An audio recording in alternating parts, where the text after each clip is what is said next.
সেখানে বাংলাদেশ জামাতে ইসলামী একটি বড় শক্তি ছিল, অস্বীকার করার সুযোগ নেই। তাদের শক্তি সামর্থ্য অনেক বেশি, ঠিক আছে, কিন্তু আমরা আদর্শিকভাবে নৈতিকভাবে আমরা কারো চেয়ে দুর্বল নই।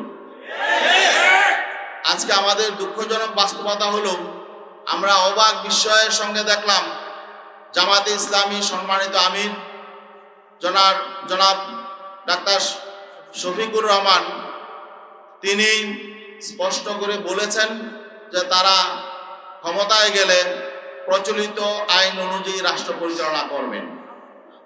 এবং তিনি যে খ্রিস্টান সম্প্রদায়ের প্রতিনিধির সঙ্গে কথা বলছিলেন, সেই খ্রিস্টান সম্প্রদায়ের একজন সম্মানিত নারী তিনি স্পষ্ট করে বলেছেন যে আমরা আশ্বস্ত হয়েছি যে জামাতের আমির শরিয়া আইন প্রতিষ্ঠা করবেন না, এই ওয়াদা তিনি করেছেন, এই জন্য আমরা আশ্বস্ত হয়েছি। এখন বাকি এই বিষয়টা যখন আমরা জানতে পারলাম তখন আমরা স্পষ্ট হয়ে গেলাম যে আমরা যেই লক্ষ্য নিয়ে চলছি সেই লক্ষ্য অর্জিত হবে না। কারণ আজকে যখন রাষ্ট্র ক্ষমতা যাওয়ার মতো একটা পরিবেশ পরিস্থিতি তৈরি হয়েছে, এখন যারা প্রধান শক্তি তারাই যদি ইসলামের সুমহানী আদর্শ থেকে ভিন্ন দিকে চলে যায়, তারা যদি ইসলামী আইনের প্রতি তাদের আস্থা না থাকে, তাহলে আমরা যে কর্মী সমর্থক নিয়ে সারা দেশে ইসলামের পক্ষে কাজ করে যাচ্ছি, এই স্বপ্নই থেকে যাবে। এবং আজকে আমরা অবাক বিস্ময়ের সাথে লক্ষ্য করছি জামাতে ইসলামী বাংলাদেশের সারা দেশে লক্ষ লক্ষ কর্মী সমর্থক আছেন। আমরা জানি বাংলাদেশ জামাতে ইসলামী তাদের জন্মের পর থেকে একটা মৌলিক স্লোগান ছিল যে আল্লাহর আইন চাই, সৎ লোকের শাসন চাই।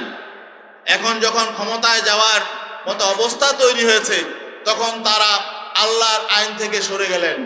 তারা প্রচলিত আইনে রাষ্ট্র পরিচালনা করবেন এই কথা যখন ঘোষণা করলেন তখন আমাদের প্রশ্ন জাগে যে সারা বাংলাদেশে এই বাংলাদেশ জামাতে ইসলামীর নেতা কর্মীদের এই যে আবেগ অনুভূতি, এই বিষয়টার প্রতি তারা আসলে খেয়াল করে নাই।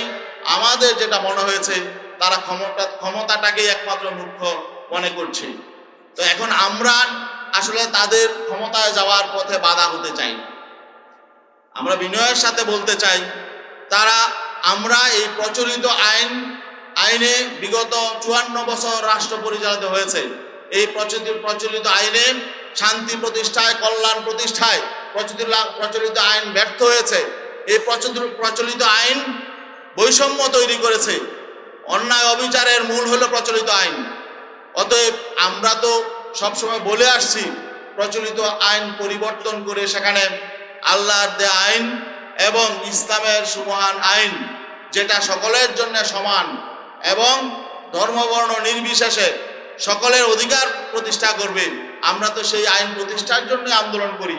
এখন শেষ মুহূর্তে যদি আমরা দেখি যে আসলে প্রধান যে রাজনৈতিক শক্তি আমাদের সহযোগী শক্তি ছিলেন তারা যখন নাকি বলছেন যে না, তারা সে আল্লাহর আইনের পথে চলবেন না, বরং প্রচলিত আইনেই তারা রাষ্ট্র পরিচালনা করবেন, তখন আমরা তাদের সহযোগী হওয়ার জন্য আমরা প্রস্তুত নই।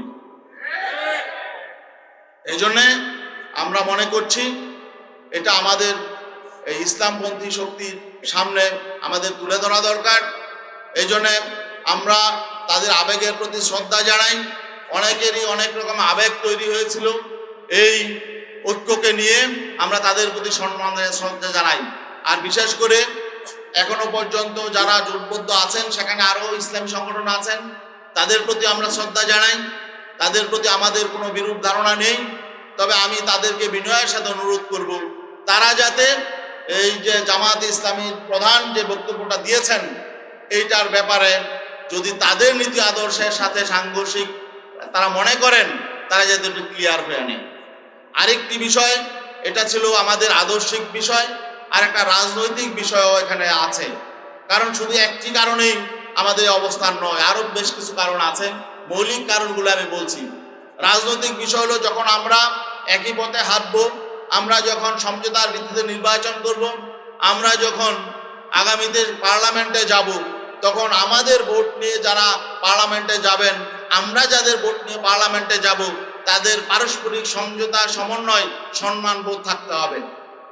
জামাতে ইসলামীর সম্মানিত আমির ডাক্তার শফিকুর রহমান, তিনি বিএনপি প্রধান জনাব তারেক রহমানের সাথে সাক্ষাৎ শেষে তিনি স্পষ্ট করে বলেছেন যে তারা জাতীয় সরকার নির্বাচন পরবর্তী জাতীয় সরকার, বিএনপির সঙ্গে জাতীয় সরকার গঠন করবেন এবং বেগম খালেদা জিয়া যে ঐক্যের পাটাতন তৈরি করে গেছেন সেই ঐক্যের পাটাতনে দাঁড়িয়ে আগামী দিনে রাষ্ট্র পরিচালনা করবেন।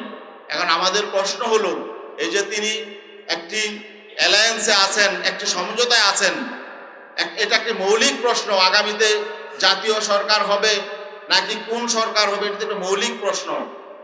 যেহেতু আমরা এদের প্রতিদ্বন্দ্বী, একটি প্রতিদ্বন্দ্বী শক্তির সাথে গিয়ে উনি নিজে ঘোষণা দিয়ে আসলেন তিনি জাতীয় সরকার করবেন, তাদের ঐক্যের পাটাতনে দাঁড়িয়ে রাষ্ট্র পরিচালনা করবেন, তাহলে এখানে আমাদের সাথে তো বিষয়টা তিনি ডিসকাস করেন নাই, অন্যান্য শরিকদের সাথে তিনি এককভাবে ঘোষণাটা দিয়ে আসলেন। এখন আমাদের শঙ্কা হলো যে এখানে নির্বাচনের আগে যেহেতু একটা সমঝোতা সমন্বয় প্রতিদ্বন্দ্বী দলের সাথে হয়ে যাচ্ছে, তাহলে নির্বাচনটা আসলে পাতানো নির্বাচন হবে কিনা, এটা কি ইলেকশন হবে নাকি সিলেকশন হবে, এই শঙ্কাটাও আমাদের সামনে চলে এসেছে। তো এই শঙ্কা নিয়ে আমরা তো আসলে মানে সহযোগী হতে চাই না, কারণ আমরা চাই একটি প্রতিদ্বন্দ্বিতাপূর্ণ নির্বাচন।